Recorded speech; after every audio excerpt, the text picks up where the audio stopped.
শিক্ষার্থী, আমাদের আজকের আলোচনা উদ্ভিদ বিজ্ঞান বইয়ের প্রথম পত্রের দ্বিতীয় অধ্যায় কোষ বিভাজন থেকে কোষ চক্র। তো আমাদের আজকের আলোচনা হলো কোষ বিভাজন চ্যাপ্টারের কোষ চক্র নিয়ে আমরা আজকের আলোচনা করব। শুরুতে দেখে আসি কোষ চক্র কাকে বলে। একটি কোষের সৃষ্টি, তার বৃদ্ধি এবং তার বিভাজন, এই তিনটিকে আমরা পর্যায়ক্রমে বলা হয়েছে কোষ চক্র। যেমন আমরা দেখে আসি, দেখো একটি কোষের সৃষ্টি হচ্ছে, এটা হলো একটি কোষ, এটা নিউক্লিয়াস, এটা নিউক্লিওলাস, বাকিটা সাইটোপ্লাজম, এর ভিতরে আছে ক্রোমাটিন। একটি কোষের সৃষ্টি হলো, তারপরে এই কোষটি ধীরে ধীরে বৃদ্ধি পেল, বড় হলো, তার নিউক্লিয়াসটা বড় হয়েছে, ভিতরে ক্রোমাটিন জালিকা দেখলাম, সাইটোপ্লাজম দেখলাম, এটা হলো কোষের বৃদ্ধি। পরবর্তী এই কোষটি আবার বিভাজন হয়েছে, এটা থেকে আমাদের আবার দুইটি কোষ তৈরি হয়েছে। এই দুটি কোষকে আমরা কি কোষ বলে থাকি? অপত্য কোষ। নিউক্লিয়াস দিলাম, সাইটোপ্লাজম। তাহলে বুঝেছি এই কোষটির সৃষ্টি হয়েছিল, এই কোষটা বৃদ্ধি পেয়েছে, পরবর্তীতে বিভাজন হয়েছে। তাহলে একটি কোষের সৃষ্টি, তার বৃদ্ধি এবং তার বিভাজন, এই তিনটাকে একত্রে আমরা কি বলতে পারি? কোষ চক্র বা সেল সাইকেল। পরবর্তীতে এই কোষটি আবার বৃদ্ধি পাবে, আগের তুলনায় বড় হবে, তারপরে এই কোষ থেকে আবার দুটি কোষের সৃষ্টি হবে। তাহলে কোষ চক্র হলো একটি কোষের সৃষ্টি, তার বৃদ্ধি এবং তার পরবর্তী বিভাজন, একে আমরা বলতে পারি কোষ চক্র। এই কোষ চক্র প্রথম যিনি প্রস্তাব করেছেন তিনি হলেন হাওয়ার্ড এবং পেল্ক। তারা প্রথম এই কোষ চক্রটি প্রস্তাব করেন। এটা হলো কোষ চক্র, প্রথম হাওয়ার্ড এবং পেল্ক কোষ চক্রটি প্রস্তাব করেন। প্রস্তাবক হাওয়ার্ড এবং পেল্ক, একজন প্রাপ্ত মানুষের শরীরে কি পরিমাণ কোষ থাকে? একজন প্রাপ্ত মানুষের শরীরে 100 × 10⁻14 ট্রিলিয়ন কোষ থাকে। কোষ চক্রকে আমরা দুইটি ভাগে ভাগ করেছি। একটা হলো এম ফেজ, অর্থাৎ যেটাকে আমরা মাইটোসিস সেল ডিভিশন বলে থাকি, সেটার সময় লাগে মাত্র কিন্তু 5 থেকে 10% সময়। পরবর্তীটা হলো ইন্টারফেজ, অর্থাৎ কোষের প্রস্তুতিমূলক পর্যায়, এই পর্যায়ে সময় লাগে 90 থেকে 95% সময় লাগে। বিশেষ করে আমরা জানি স্তন্যপায়ী প্রাণীর একটি কোষ সেল ডিভিশন হতে সময় লাগে 24 ঘন্টা। তাহলে সেই 24 ঘন্টা সেল ডিভিশন হতে যে সময় লাগে, তারই 90 থেকে 95% সময় লাগে ইন্টারফেজ পর্যায়ে, এবং ওই কোষটির এম ফেজ তথা মাইটোসিস পর্যায়ে সময় লাগে 5 থেকে 10% সময়। জেনেটিক প্রোগ্রাম দ্বারা একটি কোষ চক্র নিয়ন্ত্রিত হয়। সেই জেনেটিক প্রোগ্রামের জন্য কোষকে বিভাজন হবে কি হবে না, এই ধরনের বিভাজনের জন্য কোষের দুই ধরনের উদ্দীপনা কাজ করে থাকে। একটা হলো তার আভ্যন্তরীণ উদ্দীপনা, আর একটা হলো বাহ্যিক উদ্দীপনা। অর্থাৎ কোষের ভেতর থেকে সিদ্ধান্ত আসে কোষটি বিভাজন হবে কি হবে না। সেই আভ্যন্তরীণ উদ্দীপনার জন্য কারা কাজ করে? সাইক্লিন, আর একটা হলো সিডিকে যৌগ। সাইক্লিন হলো একটা বিশেষ ধরনের প্রোটিন যা টোটাল কোষ চক্রটাকে নিয়ন্ত্রণ করে, আর তার সাথে যোগ হয় সিডিকে, অর্থাৎ সাইক্লিন ডিপেন্ডেন্ট কাইনেজ। এইচ, তাহলে এটা একটা এনজাইম, তাহলে সাইক্লিনের সাথে যুক্ত হয় সাইক্লিন ডিপেন্ডেন্ট কাইনেজ যুক্ত একটা যৌগ তৈরি করে, যারা টোটাল কোষ চক্রটাকে নিয়ন্ত্রণ করে এবং কোষের ভেতর থেকে উদ্দীপনা তৈরি করে, কোষটি আর বিভাজন হবে কি হবে না এই ধরনের উদ্দীপনা তৈরি করে। পরবর্তী আসি, দেখো বাহ্যিক উদ্দীপনা, অর্থাৎ কোষের বাইরের থেকে উদ্দীপনা আসে, কোষটি বিভাজন হবে কি হবে না। এই বাহ্যিক উদ্দীপনার জন্য কাজ করেছে আমাদের হরমোন, কাজ করেছে এখানে, এবং গ্রোথ ফ্যাক্টর, যাকে সংক্ষেপে আমরা জিএফ বলে থাকি, এবং হরমোন কাজ করে থাকে। যেমন আমরা খুব সহজেই জানি যে আমাদের শরীরে যে আরবিসি গুলো তৈরি হয়, আরবিসি তৈরি হওয়ার জন্য যে হরমোনটা আসে সেটা কিন্তু এরিথ্রোপয়েটিন হরমোন। অর্থাৎ এটাই আমাদের বৃক্ক থেকে এই এরিথ্রোপয়েটিন হরমোনটি ক্ষরণ হয়, যা আমাদের বোন ম্যারোতে গিয়ে কিন্তু আরবিসি তৈরি হয়। তাহলে এখানে কিন্তু আরবিসি তৈরি হয়, বাহ্যিক উদ্দীপনাটা আসে কিন্তু এই আমাদের এরিথ্রোপয়েটিন হরমোন থেকে। পরবর্তীতে আছে কোষ বিভাজন যিনি প্রথম লক্ষ্য করেন তার নাম হলো ওয়াল্টার ফ্লেমিং, তিনি সামুদ্রিক স্যালামান্ডার মাছের প্রথম সেল ডিভিশনটা লক্ষ্য করেন। তাহলে চলো দেখা যাক আজকে আমরা কোষ চক্রের ছবি দেখি এবং কোষ চক্র কি কি ধাপে ভাগ করা হয়েছে সেটা দেখে আসি। একটি কোষ চক্রের ছবি।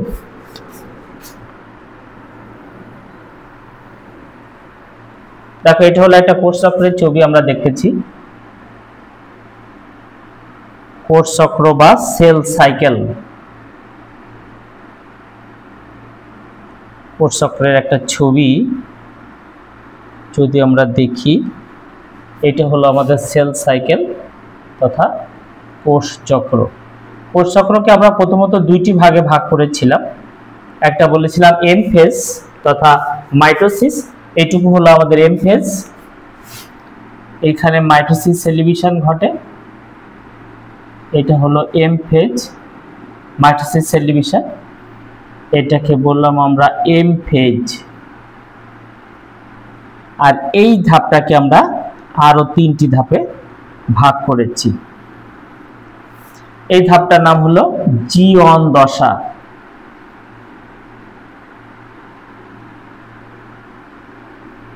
এই ধাপটার নাম জি1 দশা।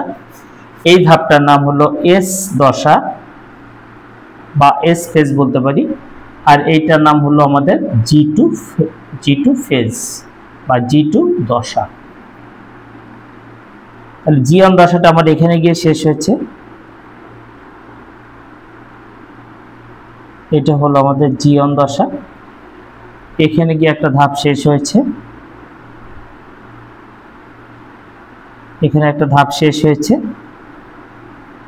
এখানে একটা ধাপ শেষ হয়েছে এবং এখানে একটা ধাপ শেষ হয়েছে। তাহলে আমরা এই যে তিনটি ধাপ দেখলাম জি1, এস এবং এই জি2, এই তিনটি ধাপকে আমরা একত্রে বলি ইন্টারফেজ দশা। তাহলে ইন্টারফেজ দশার তিনটি ধাপ জি1, এস এবং জি2। আমরা এটাকে একটু লিখে রাখি ইন্টারফেজ। তাহলে প্রথম ধাপটার নাম কি M phase. M phase, M ফেজটাকে আমরা কি বলতে পারি মাইটোসিস, মাইটোসিস পর্যায়। এটা হলো আমাদের প্রথম ধাপ, 1 নম্বর ধাপ। আর 2 নম্বর ধাপকে আমরা বলেছি ইন্টারফেজ পর্যায়, ইন্টারফেজ। ইন্টারফেজ কি কি নিয়ে তৈরি হয়েছে জি1, এস আর জি2। তাহলে জি1 প্লাস এস প্লাস জি2, এই তিনটি ধাপকে একত্রে বলা হয়েছে ইন্টারফেজ পর্যায়। তাহলে দেখা যাক যে আমাদের জি1 ধাপে কি কি হয়।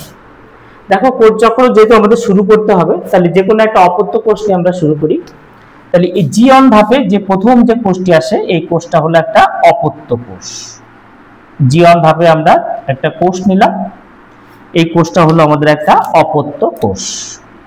এই কোষে নিউক্লিয়াস আছে, নিউক্লিয়াসের মধ্যে আমাদের ডিএনএ আছে তথা ক্রোমোজোম আছে এবং আছে নিউক্লিওলাস, এবং তার চারিপাশে কি রয়েছে সাইটোপ্লাজম রয়েছে। এই একটি অপত্য কোষ আমরা জি1 ধাপে দেখতে পেলাম। এই কোষটা হলো আমাদের অপত্য কোষ। জি1 ধাপ থেকে আমরা শুরু করেছি, এটা হলো আমাদের একটা অপত্য কোষ জি1 ধাপে আসছে। এই কোষটা এইমাত্র বিভাজন হয়ে এই ধাপে এসে পৌঁছেছে। জি1 ধাপে আসার পরে এই ধাপে কি কি হয় দেখে আসি। এই কোষটা এই ধাপে কতক্ষণ সময় থাকবে, ফার্স্ট টাইমে আমরা একটু সময়টা লিখে আসি। ধাপে কি কি হয় দেখো, এই ধাপে সময়টা কতক্ষণ নেবে, এই ধাপে সময় নেবে 30 থেকে 40% সময় সে এই ধাপে ব্যয় করবে। এই 30 থেকে 40% সময়ের মধ্যে এই কোষটি কিন্তু আগের তুলনায় আরো বড় হবে এবং পরিণত হবে, এবং এই ধাপে সে কি করবে, এই কোষটি আর বিভাজন হবে কি হবে না সেই সিদ্ধান্তই কিন্তু নিয়ে ফেলে আমাদের জি1 দশাতে। তাহলে বিভাজন হবে কি হবে না সেই সিদ্ধান্তও আমাদের জি1 দশাতে নিয়ে আসে। কারণ আমরা জানি ত্রুটিযুক্ত কোনো কোষ কিন্তু সেল ডিভিশন হবে না। ত্রুটিযুক্ত কোষ সেল ডিভিশন হলে আমাদের ক্যান্সার হতে পারে, টিউমার হতে পারে। এই জন্য কোনো কোষ ডিফেক্টিভ কোনো সেল ডিভিশন হবে না। তাহলে এই ধাপে কে আসে দেখো, এর সাথে যুক্ত হয় সাইক্লিন নামক একটি প্রোটিন। এর সাথে যুক্ত হলো একটা সাইক্লিন নামক একটি প্রোটিন, সেই প্রোটিনের সাথে যুক্ত হয় সিডিকে। তাহলে এর সাথে যুক্ত হলো আরো সিডিকে, অর্থাৎ সাইক্লিন ডিপেন্ডেন্ট কাইনেজ। তাহলে সাইক্লিনের সাথে আরেকটা সিডিকে, এই দুটো একসাথে মিলে করলো সাইক্লিন ডিপেন্ডেন্ট কাইনেজ, একটি যৌগ তৈরি করলো যা টোটাল কোষ চক্রটাকে নিয়ন্ত্রণ করে থাকে। এছাড়াও এই ধাপে এই কোষটি আরো কি কি করে, এই কোষটি ডিএনএ ও আরএনএ, ডিএনএ এবং আরএনএ তৈরি সকল উপাদান কিন্তু এই ধাপে সংশ্লেষিত হয়। ডিএনএ ও আরএনএ তৈরির উপাদান।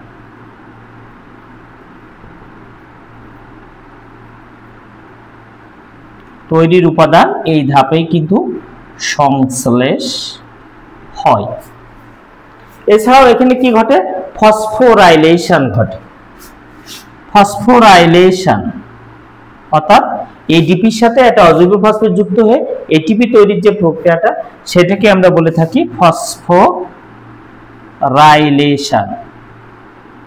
তাহলে এই ধাপে কি ঘটে, ফসফোরাইলেশন ঘটে।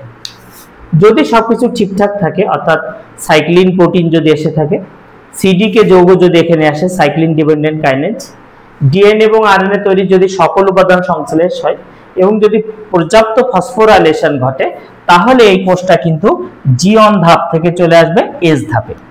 জি1 ধাপ থেকে এস ধাপে আসার সময় এই কোষের এইখানে কিন্তু একটা চেক পয়েন্ট রয়েছে, এখানে হলো একটা চেক পয়েন্ট রয়েছে। এই চেক পয়েন্টকে আমরা কি চেক পয়েন্ট বলতে পারি, জি1 চেক পয়েন্ট। এই কোষটি জি1 চেক পয়েন্টে এসে চেক হবে। কি কি চেক হবে, এই কোষটা ঠিকঠাক মতো সেল ডিভিশন আগে হয়েছে কিনা, সাইক্লিন এবং সিডিকে সংশ্লেষ হয়েছে কিনা, ডিএনএ এবং আরএনএ তৈরির যে উপাদানগুলো সেগুলো ঠিকঠাক মতো সংশ্লেষ হয়েছে কিনা, ফসফোরাইলেশন ঘটেছে কিনা। যদি সবকিছু ঠিকঠাক থাকে তাহলে এই কোষটা জি1 চেক পয়েন্ট থেকে এস ধাপে চলে আসবে। এই ধাপে সে সময় নিয়েছে কত পার্সেন্ট, 30 থেকে 40%। এটা সবচেয়ে গুরুত্বপূর্ণ একটি এমসিকিউ এর কোশ্চেন, সময় নিয়েছে 30 থেকে 40%। তারপর এই কোষটি চলে যাবে জি1 থেকে এস ধাপে। এস ধাপে যখন কোষটি এসেছে তখন কোষটা আগের তুলনায় কিন্তু আরো বড় হয়েছে। এই দেখো কোষটা আগের তুলনায় অনেক বড় হয়েছে এস ধাপে এসে। নিউক্লিয়ার এনভেলপ আছে, নিউক্লিওলাস আছে, পাশে সাইটোপ্লাজমও রয়েছে এবং এর মধ্যে আমরা দুইটা ক্রোমোজোমও দেখতে পেলাম। ব্যাস, দুইটি ক্রোমোজোম রয়েছে, নিউক্লিওলাস রয়েছে, সাইটোপ্লাজম রয়েছে।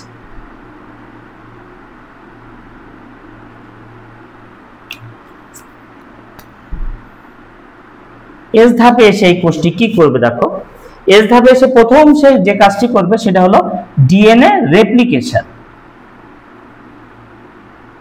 এই ধাপে প্রথম এসে সে হবে ডিএনএ রেপ্লিকেশন করবে।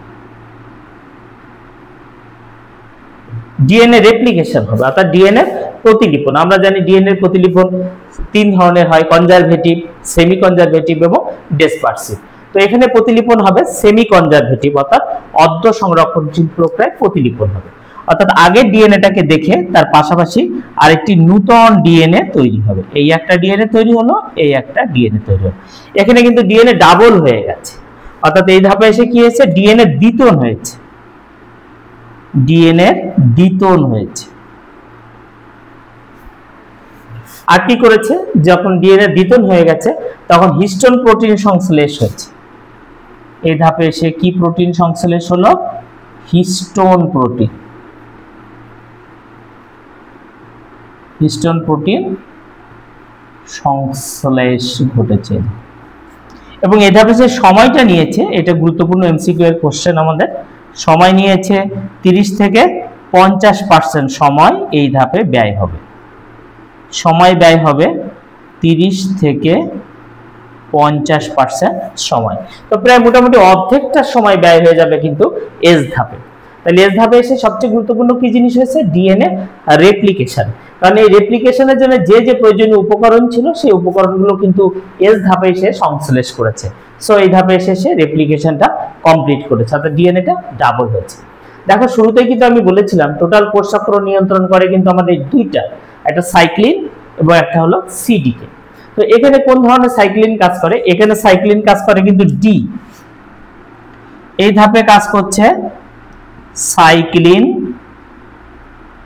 সাইক্লিন ডি কাজ করছে এই ধাপে এসে কাজ করছে সাইক্লিন ই কাজ করছে, সাইক্লিন ই কাজ করছে আমাদের কিন্তু এস ধাপে এসে। তারপরে এই কোষটি এস ধাপ থেকে পাড়ি দিয়ে চলে যাবে G2 ধাপে। কত পার্সেন্ট সময় ব্যয় করার পরে? 30 থেকে 50% সময় ব্যয় করার পরে G2 ধাপে। G2 ধাপে যখন এই কোষটা যাবে তখন আগের তুলনায় কিন্তু অনেক বড় হয়েছে কোষটা। ব্যাস, আগের তুলনায় কিন্তু অনেক বড় হয়েছে, কারণ আমরা কোষের বৃদ্ধি পর্যায়ে বলেছি, কারণ ইন্টারফেস পর্যায়ে প্রস্তুতিমূলক পর্যায়ে অনেক সময় নেয়। এই সময় কিন্তু কোষটা কত ছোট ছিল, যখন G1 H এবং G2 তে যাওয়ার পরে কোষটা আরো অনেক বড় হয়েছে।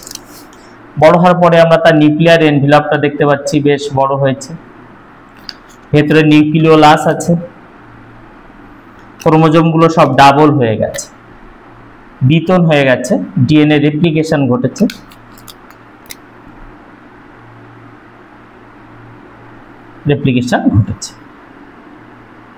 এই ধাপে সবচেয়ে গুরুত্বপূর্ণ জিনিস কি করবে দেখে আসি। এই ধাপে সবচেয়ে ইম্পর্টেন্ট যে জায়গাগুলো আমরা এই ধাপে দেখব, সেটা প্রথম যে কাজটি হবে এই ধাপে সেটা হলো মাইক্রোটিউবিউলস গঠনকারী উপাদান সংশ্লেষ করবে। কারণ আমরা জানি এম ফেজে গিয়ে আমাদের যে মাকুযন্ত্র তৈরি হয়, মাকুযন্ত্র তৈরি করার সময় যে মাইক্রোটিউবিউলস মাকুতন্তু তৈরি করে, সেই মাইক্রোটিউবিউলস এখানে সংশ্লেষিত হবে। তাহলে সবচেয়ে গুরুত্বপূর্ণ কোন শব্দটা আমরা নিব? মাইক্রোটিউবিউলস। তাহলে এই ধাপে সংশ্লেষিত হবে মাইক্রোটিউবিউলস সংশ্লেষিত হবে। আর কি হবে? সেন্ট্রোসোম দ্বিতন হবে।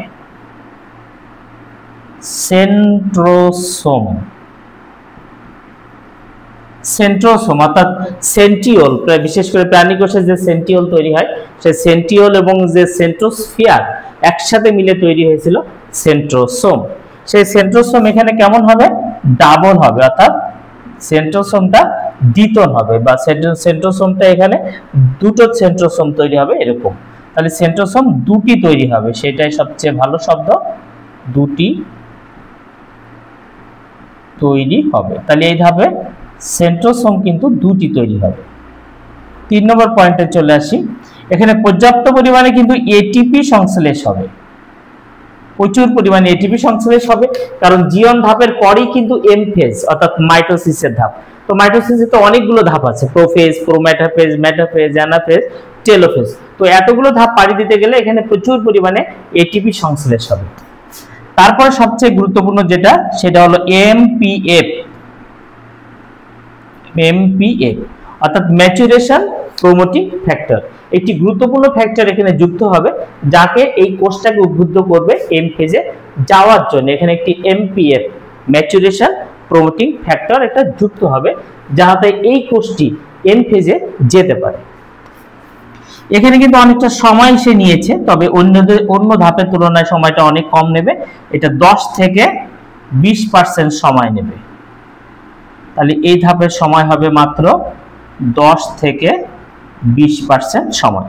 তো এই আগের ধাপের সময় ছিল 30 থেকে 40, এই ধাপের সময় হলো 30 থেকে 50, আর এই ধাপের সময় হলো 10 থেকে 20% সময়। এবং এখানেও আমাদের কিন্তু সাইক্লিন এবং সিডিকে এনজাইম, এখানেও তার প্রভাব রয়েছে। বিশেষ করে সাইক্লিন এ এখানে কিন্তু কাজ করেছে, এখানে হলো সাইক্লিন এ কাজ করেছে, সাইক্লিন এ, এখানে কিন্তু সাইক্লিন ই কাজ করেছিল, এখানে সাইক্লিন ডি কাজ করেছে, এবং এখানে সাইক্লিন এ কাজ করেছে। তারপরে যদি সবকিছু ঠিকঠাক থাকে, তাহলে এখানেও কিন্তু একটা চেক পয়েন্ট রয়েছে, থাকি G2 চেক পয়েন্ট। তাহলে এটা হলো G2 check point, G2 check point. G2 check point এসে চেক হবে এই কোষটি। কি কি চেক হবে? যে এখানে মাইক্রোটিউবুল সংশ্লেষিত হয়েছে কিনা, সেন্ট্রোসোম দুইটি তৈরি হয়েছে কিনা, পর্যাপ্ত পরিমাণে এটিপি সংশ্লেষ হয়েছে কিনা, এই ম্যাচুরেশন প্রমোটিং ফ্যাক্টর এখানে যুক্ত হয়েছে কিনা, এবং সময়টা 10 থেকে 20% সময় নিয়ে সে এইগুলো সব রেডি করেছে কিনা। যদি এই কোষটি সবকিছু রেডি থাকে, তাহলে G2 ধাপ পাড়ি দিয়ে কোষটি চলে যাবে এম ফেজে। আর যদি এই কোষটি ডিফেক্টিভ হয়, ত্রুটিযুক্ত হয়, ঠিকমতো রেপ্লিকেশন হয়নি, পর্যাপ্ত এটিপি সংশ্লেষ হয়নি, তাহলে এই কোষটি কিন্তু আটকে যাবে কোষ বিভাজনের জন্য। একদিনের জন্য, 2 দিনের জন্য, এমনকি আজীবনও নিষিদ্ধ হতে পারে। কারণ আমরা জানি অনিয়ন্ত্রিত মাইটোসিস বা অনিয়ন্ত্রিত বা ডিফেক্টিভ বা ত্রুটিযুক্ত কোষ যদি মাইটোসিস সেল ডিভিশনে যায় তাহলে কিন্তু আমাদের ক্যান্সার বা টিউমার হতে পারে। তারপরে কোষটি যদি ঠিকঠাক থাকে তাহলে কোষটি চলে যাবে হলো এম ফেজে। এম ফেজ শব্দের অর্থ হলো মাইটোসিস ধাপ। তো মাইটোসিস ধাপগুলো অনেকগুলো ধাপ নিয়ে মাইটোসিস তৈরি হয়েছে। আমরা নেক্সট ক্লাসে মাইটোসিস নিয়ে আলোচনা করব। তাহলে এই যেটুকু আমরা পড়লাম এই ধাপটুকুর নাম হলো ইন্টারফেজ, অর্থাৎ G1, S এবং G2। তো সবাইকে ধন্যবাদ।